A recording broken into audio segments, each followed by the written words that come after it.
আজ বিগত ৪-৫ দিন ধরে আমি বাড়িতে ছিলাম না। গিয়েছিলাম একটু ও বাড়িতে। আজই ফিরলাম। ফিরে তো আমি আর দেখে অবাক। পুরো ছাদ জুড়ে মিনিচার লাইটে ভরিয়ে দিয়েছে বড়মশাই।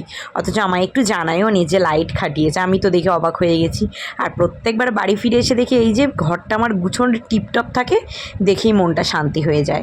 ফেরার পথে রনকে ওর দিদুন কিছু বাজি কিনে দিয়েছিল। এসেই তাকে বাজি ফাটাতে হবে। তার সে কি ধুম! আর এদিকে বাবা আমার জন্য বানিয়ে পাঠিয়েছে পিঠে। রাঙালু, নারকোল, চালের গুঁড়ি এইসব দিয়ে একটা ভাপা পিঠে বানিয়েছে।